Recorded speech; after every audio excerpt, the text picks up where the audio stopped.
Hello बच्चों, प्रश्न दिया गया है किसी चालक के सिरों के बीच कोई भी विभवांतर न लगाया गया हो तो उसके मुक्त इलेक्ट्रॉनों का अपवाह वेग कितना होगा। तो हम लोग इस प्रश्न का उत्तर देंगे, लेकिन उससे पहले हम लोग यहाँ पे मुख्य अवधारणा देखेंगे जिसके आधार पे प्रश्न का उत्तर देंगे। तो देखिए, मुख्य अवधारणा के अंतर्गत हम लोग यहाँ पे अपवाह वेग या फिर जो अनुगमन वेग होता है ये क्या होता है इसको देखेंगे, तभी हम बता पाएंगे कि चालक के सिरों पर अगर हम लोग विभवांतर नहीं लगाएंगे तो अपवाह वेग हमें प्राप्त होगा कि नहीं। तो अपवाह वेग को अनुगमन वेग या ड्रिफ्ट वेलोसिटी कहते हैं और इसे हम लोग vd के रूप में प्रदर्शित करते हैं। तो अपवाह वेग को समझने के लिए हम लोग इस चित्र का प्रयोग करते हैं। हमने एक चित्र में एक चालक लिया है। चालक में क्या होता है कि मुक्त इलेक्ट्रॉन होते हैं, ठीक है। और ये जो मुक्त इलेक्ट्रॉन होते हैं हमारे पास में, इनकी संख्या लगभग 10⁻29 प्रति घन मीटर हम लोग को प्राप्त होती है किसी चालक में या किसी चालक के तार में। तो ये जो मुक्त इलेक्ट्रॉन रहते हैं किसी भी दिशा में अनियमित गति करते रहते हैं। जैसे कि आप चित्र में देख सकते हैं, ये इलेक्ट्रॉन इधर गति कर रहा है, ये इधर इधर, ये किसी भी दिशा में क्या करते हैं कि अनियमित गति करते हैं, ठीक है।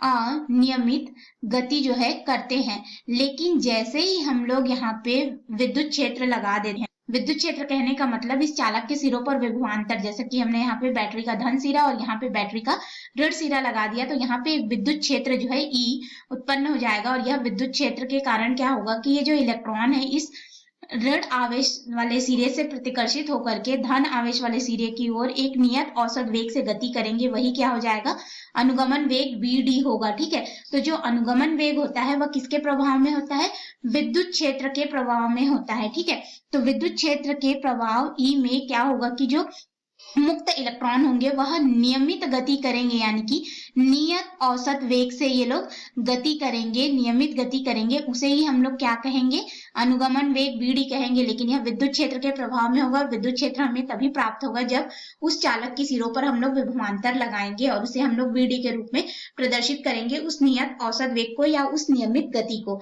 तो ये हो गई हमारी मुख्य अवधारणा जिसे हमने अपवाह वेग या अनुगमन वेग या ड्रिफ्ट वेलोसिटी क्या है इसको समझा। अब इसके आधार पे अपने प्रश्न में आते हैं। तो देखिए, हमें प्रश्न में बोला है किसी चालक के सिरों पर कोई विभवांतर ना लगा हो, यानी कि विभव v का मान जो है 0 ले रहे हैं हम लोग, ठीक है। वहां पे कोई भी विभवांतर हमने नहीं लगाया है। तो उस स्थिति में अगर हमने विभवांतर नहीं लगाया है तो जो मुक्त इलेक्ट्रॉन गति कर रहे हैं वो किसके वजह से कर रहे थे, उस धातु या धातु का जो हमारे पास तार है, ठीक है, उसकी तापीय ऊर्जा के कारण रिक्त स्थान पर अनियमित गति कर रहे थे, ठीक है।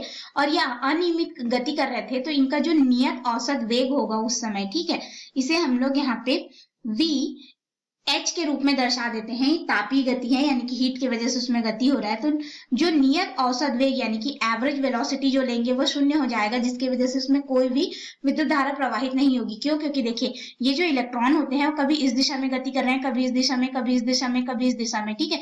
तो इस तरह से इनके वेग का अगर हम लोग औसत निकालेंगे, ठीक है, तो अनियमित गति का औसत हमारे पास क्या हो जाएगा, 0 हो जाएगा। और यह तापीय वेग के कारण, तापीय ऊर्जा के कारण मिल रहा है, इसलिए हम लोग VH के रूप में इसको दर्शाया तो ये 0 हो जाएगा। लेकिन हमें बोला गया है कि जब विभवांतर नहीं लगा होगा उस समय अनुगमन वेग, तो अनुगमन वेग vd का मान हमारे पास क्या हो जाएगा, 0 होगा। क्योंकि अनुगमन वेग की परिभाषा में ही पहला शब्द हमारे पास आया कि विद्युत क्षेत्र के प्रभाव में। तो विद्युत क्षेत्र हमारे पास वहां पे उपस्थित नहीं है, ऐसा हमें यहाँ पे बताया भी नहीं गया, ठीक है।